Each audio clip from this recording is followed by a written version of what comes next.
The Ministry of Health has directed that the Chief Executive of Komfo-Anokye Teaching Hospital proceeds on leave while government consults the family of Suweba, the mother of the missing baby, and others at the center of the saga. The ministry says these consultations are necessary to find closure and amicable resolution of the issue. Meanwhile, the Medical and Dental Council and the Nurses and Midwifery Council have up to 15th of April to produce a final report of their investigations into the case. My name is Stephen Anti, and this is today's big story.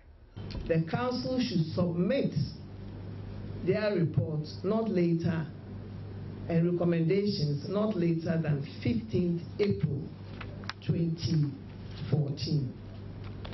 The Nursing and Midwifery Council is also to submit their final report not later than 15th April 2014.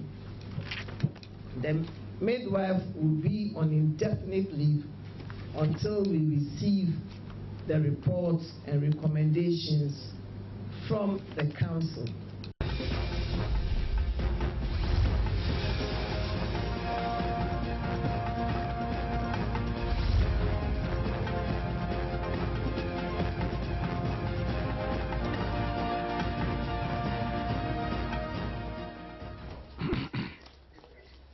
Well, as you heard, the ministry has made some pronouncements over the missing baby saga following the expiration of a 14-day ultimatum to produce Suweba's baby. Let's watch. The Ministry of Health has also decided that the Chief Executive Officer of the Komfo-Anokye Teaching Hospital should take all his accumulated leave with immediate effect. The board is directed to appoint a senior person in management to take over from him and inform the ministry accordingly. The Ministry of Health is in the process of facilitating a meeting with Madam Suweba, her lawyer, and her family to find an amicable settlement to the unfortunate incident. On behalf of the Ministry of Health, on my own behalf, I would like to thank you so much for your support. Well, so the question we're asking is, what have the two bodies, the Midwifery Council and the Dental and Medical Council, been doing over prior to today's deadline set by the ministry, and what would they do differently over the next 2 weeks? We're now joined on the line by Eric Mensah, who is a public relations officer of the Ghana Medical and Dental Council. Good evening, sir, and thanks for joining us on today's big story. Stephen, let me make a quick correction. Yes, my name is Eric Mensah, ISA. Right. And I'm the PRO for the Nursing and Midwifery Council, not the Medical and Dental Council. Right, that's very, very good. So quickly, the question we want to ask you is that what have you been doing over the, before the expiration of the 14 days ultimatum that was issued by the Ministry of Health? Yeah, if you listen carefully to the minister, she said that our council, my council, has produced preliminary reports which made certain findings, which she read to the public. Now, what we did was that once we received the letter from the ministry, we set up a team that went to Komfo-Anokye, also interviewed Madam Suweba, and interviewed the midwives involved, went to Komfo-Anokye to find things out for themselves, and produced a preliminary report which we submitted to the Ministry of Health. Right. Now, what we need to do is to continue with the investigative process. And that is why the minister is saying that we have 2 more weeks to finalize our investigation. Right. So within this 2 weeks extra that you've been giving, what exactly would you be doing? Yeah, what we will do is to really go through what procedures that our law has provided. First of all, this report that we have submitted to the ministry will have to go to the board, our governing board. Then the governing board will study it, and after studying it, the board will also take the whole issue through its own procedure, which may involve handing it over to the professional committee to ascertain whether there has been any professional negligence on anybody's part, and then it follows from there. Right. So what I need to understand now is that I'm sure as a council you may have been consulted by the Ministry of Health before arriving at the decision to ask the CEO to proceed on leave. What actually informed this decision, if you can share with us? No, the council has nothing to do with the CEO proceeding on leave. What we thought to do was to find out whether the midwife involved in the whole process. You know, when a pregnant woman goes to a hospital, she's taken care of by nurses and midwives. So our mandate is to find out whether the nurses and midwives involved did what they had to do for Madam Sueba. The CEO being asked to proceed on leave has nothing to do with that. And what's your view on that? I mean, the ministry says that the order to ask him to proceed on leave is to enable consultations with the family of Sueba and the other actors in the center of the saga. What do you make of that? Well, it is an administrative decision that the Ministry of Health has taken. The council cannot have a public opinion on that because in fact, it has nothing to do with the council's mandate. That's what I can say. That as far as we are concerned, we regulate nursing and midwifery practice. So if something has happened within a health facility and the CEO has been asked by the sector minister to proceed on leave, we cannot have a public opinion about it. Right. So Eugene, Eric, I'll have you hold whilst I get onto the other line and speak to Abdul Rahman, who is a spokesperson of the family. We'll get back to you as and when the interactions continue. So, Abdul, good evening and thanks for joining us on today's big story. Good evening. So, the ministry has announced that the CEO should proceed on leave and it will start consultation with you, representatives of the family of Sueba, so that you find an amicable solution to this. What are your expectations, really? Our expectation was to at least know the whereabouts of the baby. That was our biggest expectation. We've kept all this while waiting for the ministry to come out with their report. We were a little bit disappointed when the baby, our baby, the whereabouts of the baby was not traced. Yeah, we are very much disappointed, and the family is convening a meeting as to what we've heard in the media and what we're going to do about that. So, but this time, our position is to know the exact whereabouts of the baby. If there is any other issues, so we can discuss that later. Right.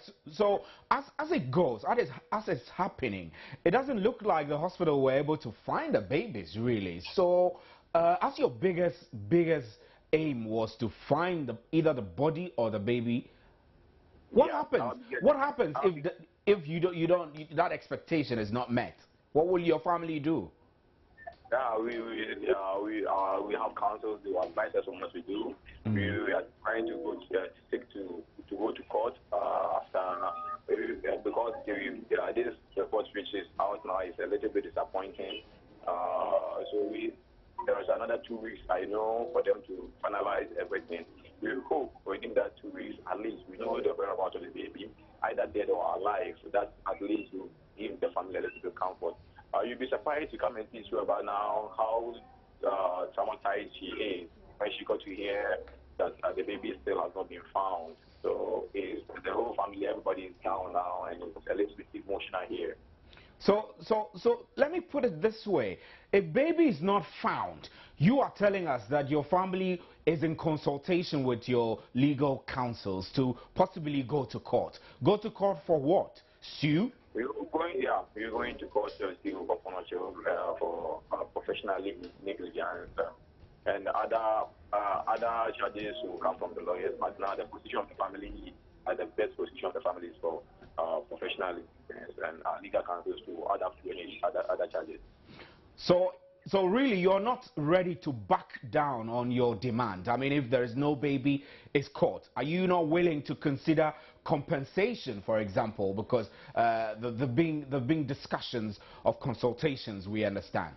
Would you feel satisfied if the Ministry of Health and Government dangles compensation package before you? For compensation, going compensation, anything like compensation, we are considering to be a secondary matter here, or maybe a tertiary matter. But our best position now is about of the baby. That is our biggest focus now. For compensation and other things, we are not even considering it at all now, because the mother is very much traumatized, and the father too is coming down to also pursue the issue, because he's been long waiting for his baby, and he also be following the issues. And his biggest challenge is like a doctor will attend to a mother 1 minute before she gave birth, a minute before she gave birth, and the heartbeat and everything of the baby was normal. The baby is born, and the baby cannot be found in less than 2 hours. It's a little bit dicey to him. He doesn't seem to understand it, so he's coming down to also pursue.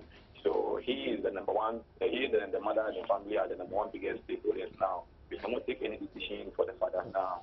So when you say compensation is secondary and even tertiary, does it suggest that you won't listen to any promise of compensation?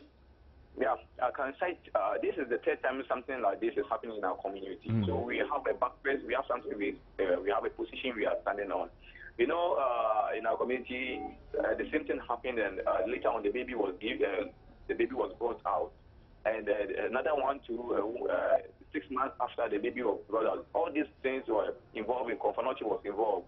So we seem not to believe that the baby is dead, because the mother was not in the right position to ascertain whether the baby was dead or not. But when she was told, she didn't quarrel. She believed it. But she asked them, "Keep the baby for me. I'm calling my family to come for it." So we don't seem to believe. This is the third time. The first incident, the baby was produced. The second, the baby was produced. So we still have the belief that the baby is dead. Right. Rahman, we'll still have you hold. We're having a chat, and we have Eric Mensah still on the line. So, Eric, you've heard the family. It does appear that even if the Ministry of Health and Government decides that the baby is not found and compensation will be the next thing, the family is not really going to warm up to any idea of such. This must be putting quite a lot of pressure on your council and the ministry ahead of the 14 days that you have to present a report. Doesn't it look like that? Well, let me say that from the submission of Abdul Rahman, it looks like the issue he's raising has to be addressed by the Ministry of Health and possibly the PRO, Mr. Tony Goodman. If you contact him, he'll be able to throw a little more light on it. As I said, our mandate is nursing and midwifery regulation. So our mandate ends with the nurses and midwives who work at Konfuanoche Teaching Hospital. Right. Issues regarding compensation and other things, we do not come in. Right. So let's stick to what you do, nurses and midwives regulation. This whole saga, it does appear that it's an indictment on the professional ethics of your members, really. Here we are, 14 days, they couldn't produce a baby, and everybody is at a loss. What's next? Do you feel embarrassed? Embarrassed, no, because we have not had any conclusions yet. Like I said earlier, we have a preliminary report which has come out with a few things. We need to conclude these investigations, then we can say for sure whether or not any of the nurses and midwives involved has done anything that is worth taking to the disciplinary committee. For now, we cannot stick our necks out and say that somebody has done something wrong. We want to go through the whole process and come up with a full report as to what actually happened with the midwifery care that was given to Madam Sueba. Right. Rahman, who represents Sueba's family, made a very important statement a while ago that this is not the first time such a thing has happened to members of their community, that there have been instances where babies were lost. 6 months, they were found, and then, you know, over a period, the babies were found. And this is an indication that it keeps happening in Konfuanoche Teaching Hospital. Are we ever going to get it right? Again, this is an issue, since Komfo-Anokye has been mentioned in all three incidents, it's an issue that I believe management of Komfo-Anokye Teaching Hospital will have to take up. I will keep repeating myself that we are concerned with the nursing and midwifery procedures that were carried out at the hospital. Any security breaches which has resulted in babies being stolen, NMC unfortunately cannot comment on that. It looks like you are not prepared to commit to the very things you do, regulation of the nurses and midwifery profession. You don't find any professional breaches that has led to this?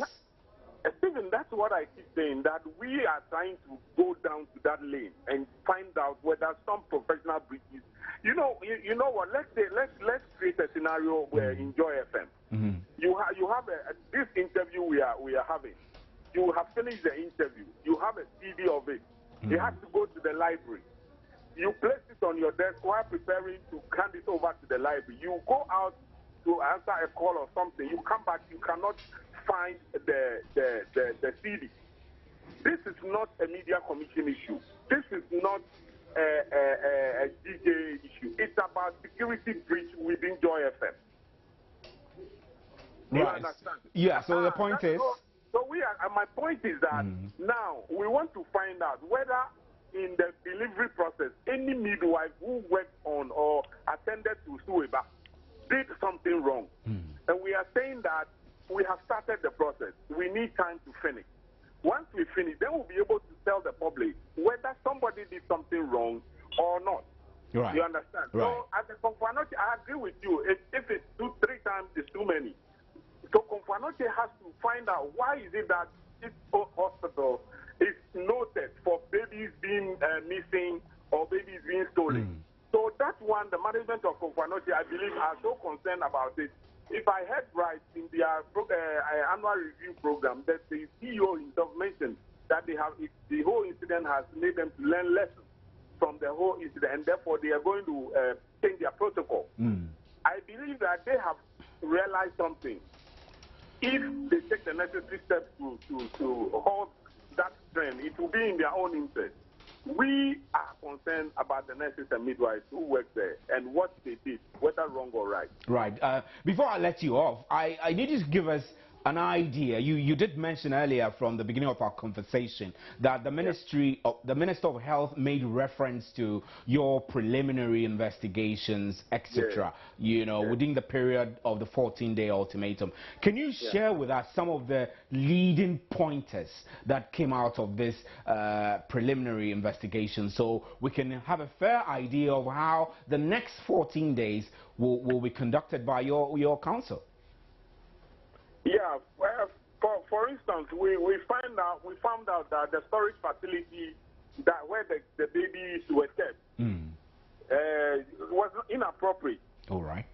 We also found out that instead of handing over physical babies, it is documented. It's like 4 dead babies recorded, and it's on paper. The nurse or the midwife does not go to where the bodies are supposed to be to say that, oh, okay, I have seen 4 of them. Thank you. And then take over from the one who's handing over. And these are things that we are trying to look at. Why is it so? These are protocols which, for us, are problematic.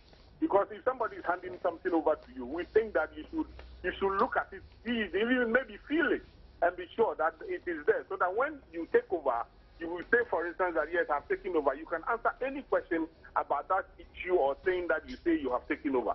So these are things that we have seen, and we think that we need to pry more into it and find out whether there were other issues that the midwives didn't do too well. Right, thank you very much, Eric Mensah. It is Public Relations Officer of the Nurses and Midwifery Council. We still have Abdul Rahman on the telephone, who speaks for the family. So, Abdul, you've heard a lot from the professionals who are responsible for ethics and professional regulations at the hospital. Now, your family is bitter about not finding the baby. But the key question I want to find out from you is that what exactly do you need the baby dead or alive for? Would it be satisfying a cultural or religious obligation? What is it? All these things, for the mother. You know, the mother, when the baby was delivered and she was told the baby was dead. You know, she's not in any good position to at least have known if it is true or not. All she told them was they should keep the body for her. She's calling the family for a proper burial. And after, before that, she went off.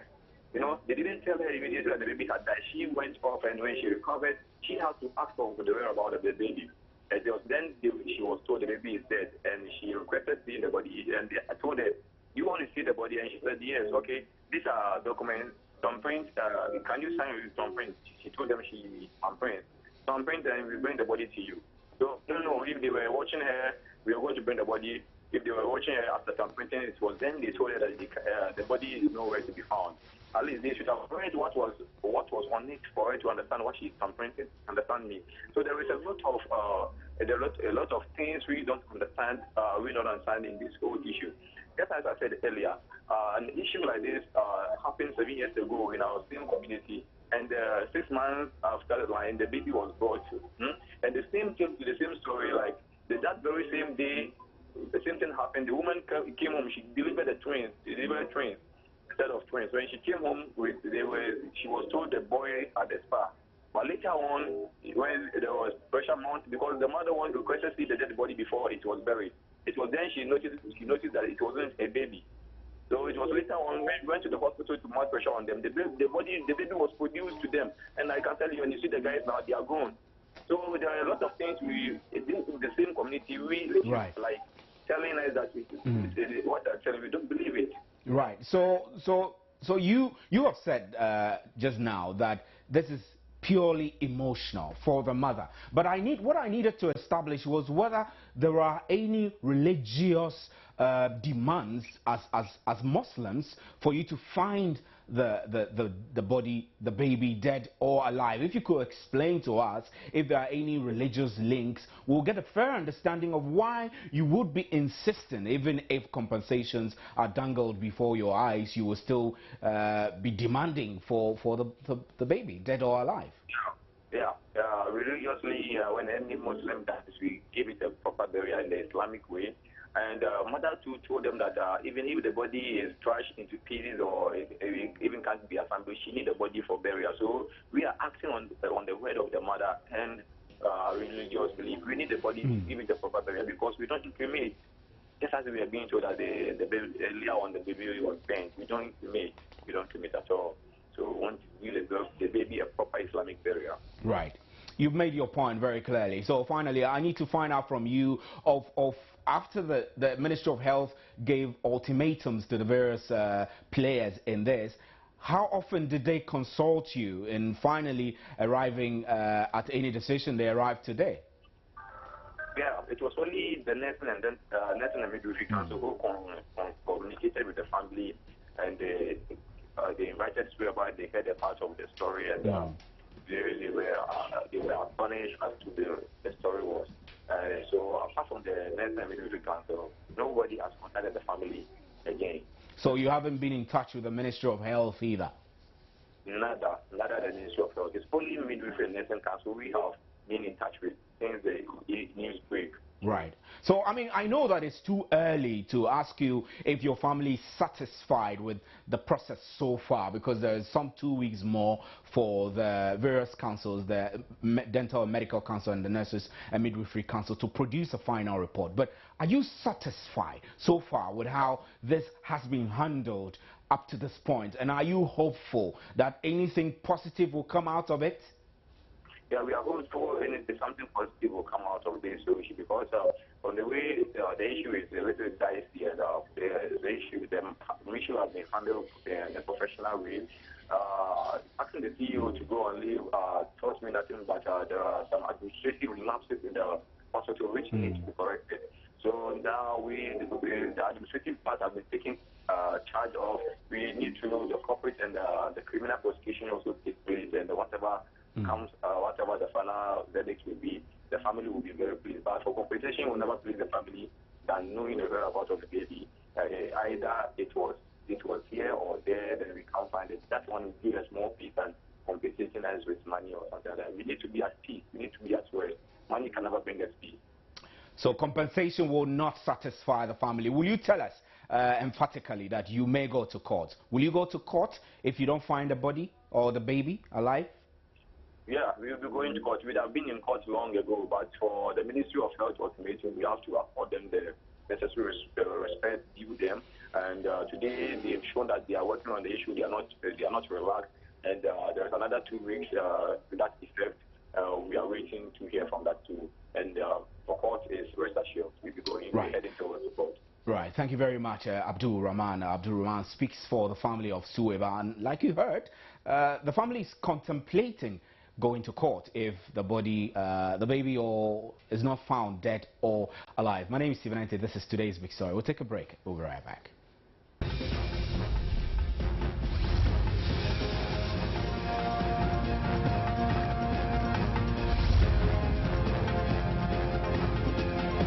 Welcome back. It's now time to get interactive. Gladys. Hi, Steve. Right, thank you. We'll just continue with Suwaiba's baby saga, so we'll just go straight to it. Welcome to JN Interactive.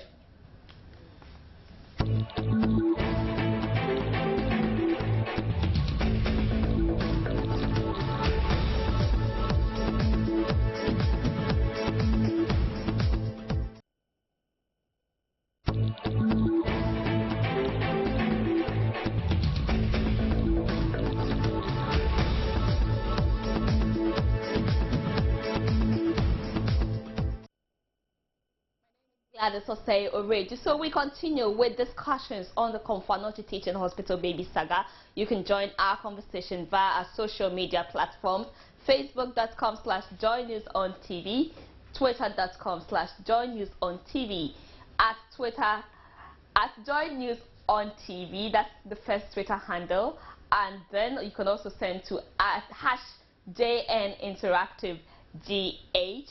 Email us through joynewsim@multitvworld.com. Join in the conversation right now, and let's hear what your take on the Suwaiba baby saga that happened at the Komfo Teaching Hospital. Health Minister Sherry Aita says her ministry has written to the family of Suwaiba and is considering compensating them in case the hospital fails to produce their baby dead or alive. I've written to the family members, and the lady herself, showing our sympathy and apologizing for what has happened. We would like to assure the press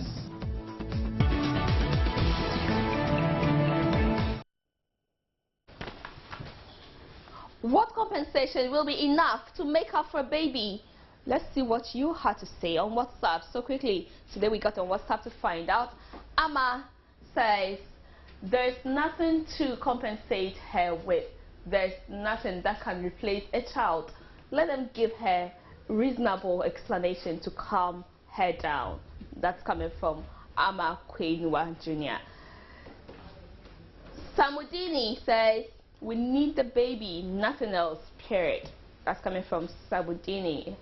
Thomas Aquinas says, the staff involved must be sacked and stripped off operation. That's coming from Thomas Aquinas. Right. Kwafi Penyin says, it's a shame from the professionals of CAS. I think no woman should go there in time of labor. That's coming from Kofi Penyin. Thank you, Kofi, for contributing. Constance says, what sort of compensation, a baby and money, which is more important? That's a question from Constance Gattuso.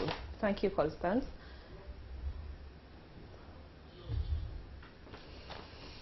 Right, so thank you so much for contributing to, okay, so Amma Kwenwa again says, Chia.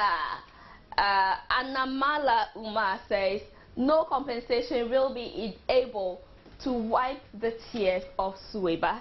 That's coming from Anamala Uma. Let's also see quickly who else we have. Abdul Rauf says, well, has cut off, but let's see.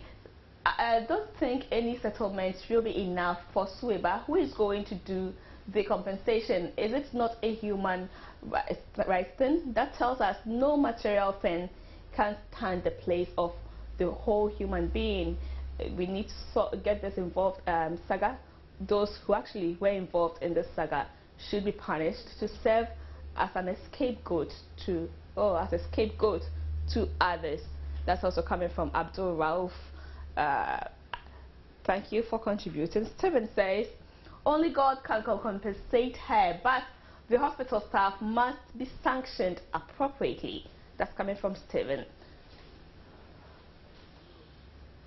Emmanuel says, I really don't see any amount of money that can compensate for the life of a human. The minister should never have said this. Thank you.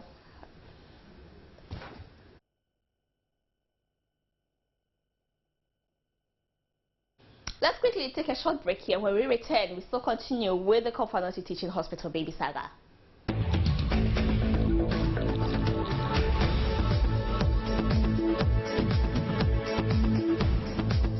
Welcome back. So we are taking a look at the Konfanoti Teaching Hospital baby saga, and Health Minister Sherry Aite has, however, said it is given the hospital 14 days to produce the babies. Let's listen to her.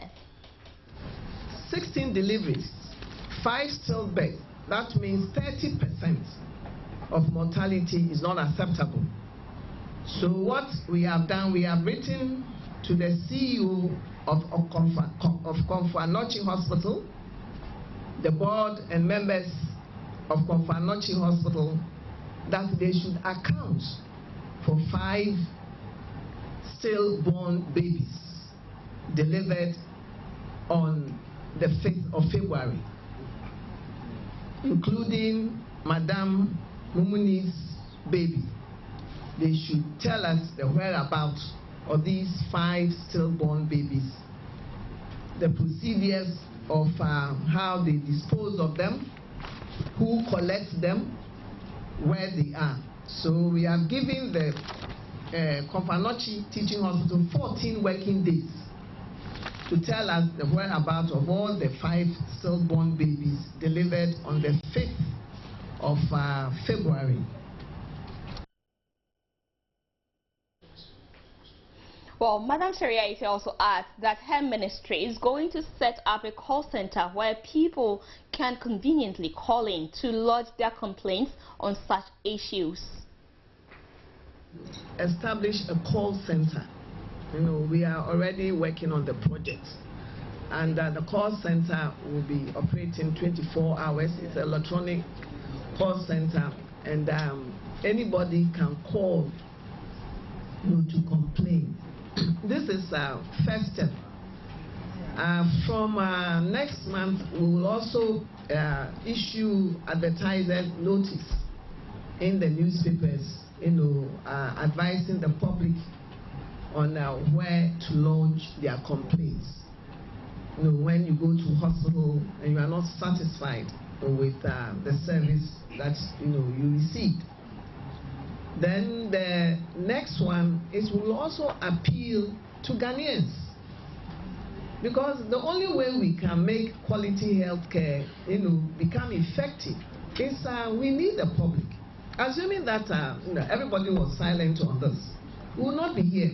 But this attitude and you see, you go to when you are not satisfied. Because if you go to hospital and you are not satisfied with the treatment, make a complaint immediately.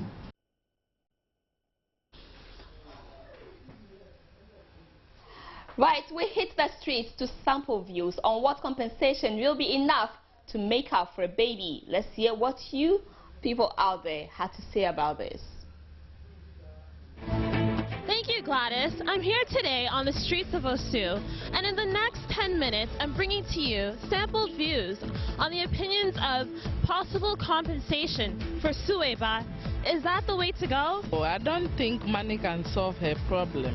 Because if I am in her shoes, I would prefer my child than money. Because the money, you will spend it, after that there will be no child for you. The unhappiness will still be pending.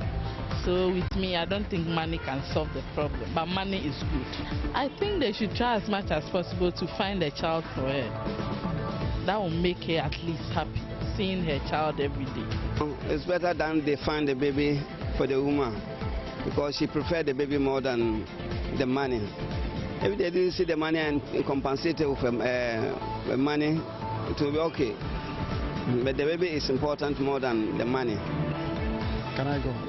Well, I think it's good because it will make her feel better, or to make her get away from sorrow.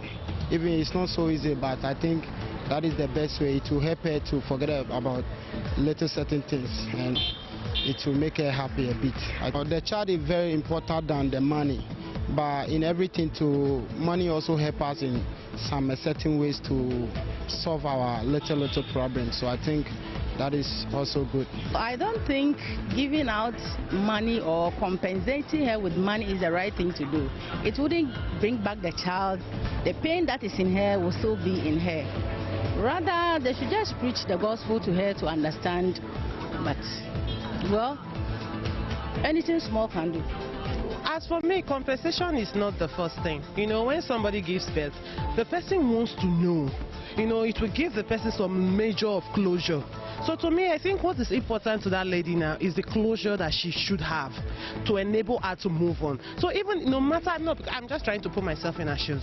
If something like that should happen to me, first of all, if my child is dead, it's fine, it happens. But yet, let me see the body, let me mourn the child the way I want to mourn the child, to have this closure. So if compensation will come, I think I'd rather know the truth than any compensation, no matter the amount. We can bring the baby back, no matter what we do. So I think that the compensation will not really heal the wound, but at least will make, to some extent, will help out. Now, what I think can bring her that can satisfy her emotionally is if we manage to bring those people to book. If the government try their possible best to get the people that are responsible for this mishappening.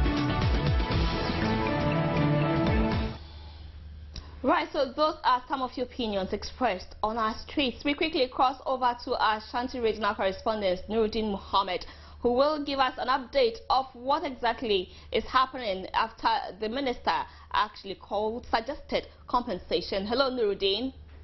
Hello, Gladys. Right, thanks for joining us. Quickly, could you tell us how is the family taking this new suggestion, a compensation for the baby? Well, Gladys, the family are saying they are not in for any compensation. What they want the ministry to do is to help to produce the baby. That is what they are asking the ministry to do. But for the compensation, they are not in for it. They would want the ministry to do everything possible to produce the body. No matter how the body will look like, they still need the body to bury it according to the Islamic rules. Does it look like the hospital would be able to produce the babies after several days? Well, they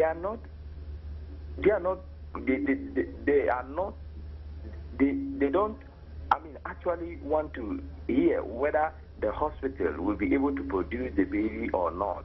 But they keep on telling me that that is not their part. That is not their position to tell whether the hospital will be able to produce the baby or not. But they want them to do what they are supposed to do, because they believe that if the hospital has been able to put things in order, the body of the baby wouldn't have gotten lost. So they want the ministry to do anything possible to get the body of the baby.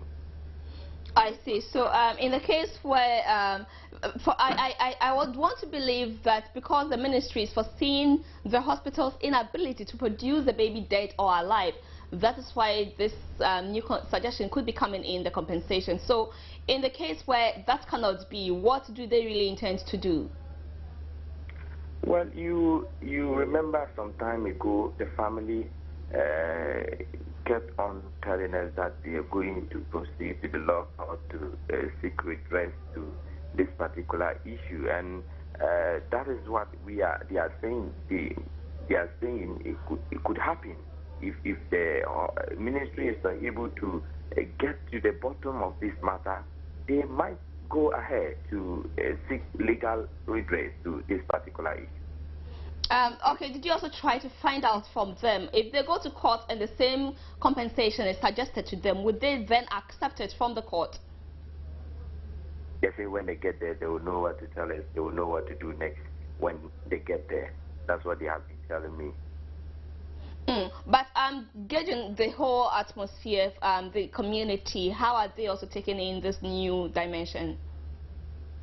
Gladys, there has been a mixed reaction here in the Kumasi metropolis. Immediately after this information came on, people read it on social media and all that. And a few people I have spoken with are saying that it is cool that the ministry are going to compensate the family. But most of them are wondering, they were asking me, is the report in? And what is the report saying about the incident? And they want the ministry to come out and with a report before they will even talk about compensation. Because if the ministry has not been able to come out with a report, how can they begin talking about negotiation? That's what some of them are telling me. So they want the ministry to come out with a report, tell us what has gone wrong on the part of the hospital, and then if there is a need for them to talk about compensation, then they would also, listen to the ministry. But for now, they want the ministry to come out with a report. But if they are able to come out with a report and tell us what has happened, whether the hospital has gone wrong, who are supposed to, be held responsible, then the ministry, the compensation will be in order. Right, thank you so much, Mohammed Nuruddin. He is our Ashanti regional correspondent who has been following up on the cat baby saga and the Suweba family, how they are taking in the whole situation, and he's been updating us their mood after the suggestion that compensation should be given to the Suweba family for their missing baby.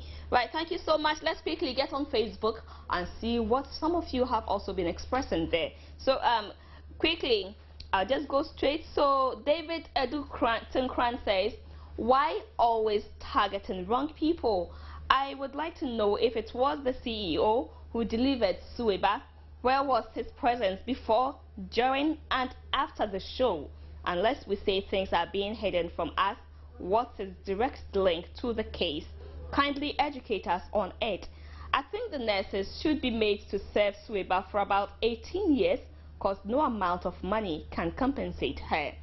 Majid Awudu says, if I were Suweba, no amount of compensation would have been enough for me, because if she collects the money, it will mean she has sold the child and shall be questionable before her Lord. I suggest she should leave them to suffer for their own actions.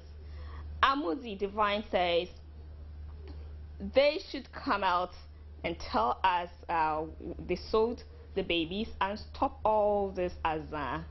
Okay. Abdul Rahman Mahamudu says, doctors proceeding on leave can never be enough. God would judge your leadership.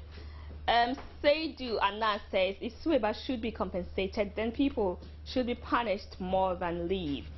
Musa Abatwa says, CEO to proceed on leave will not solve the problem or bring back the missing baby. Somebody should be held responsible and punished according to law of the land. Mohammed Kotani says, absolutely nothing is enough to compensate Suweba. To Suweba, I say, give all to Allah.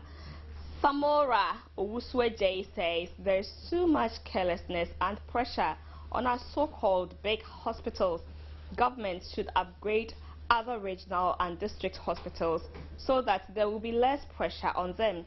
Meanwhile, money is the only option in this situation. That's coming from Samora Owusweje. Bawa Atiku says, I don't think she needs the compensation. All that she needs is her baby, period. Okay. Ray Padil Mohammed says, are they going to compensate Suweba and those same corrupt officials at the hospital? Then how many victims are going to compensate in years ahead? Government must wise up. Well, my final one comes from Anthony Hope Ahead Joel, who says, I think the compensation should be the best since the baby has disappeared into the thin air. Okay, so Samara, you caught my attention again. Abigail, could you believe that my wife was operated on during delivery without my knowledge? Yes, these are the kind of nonsense happening in our hospitals.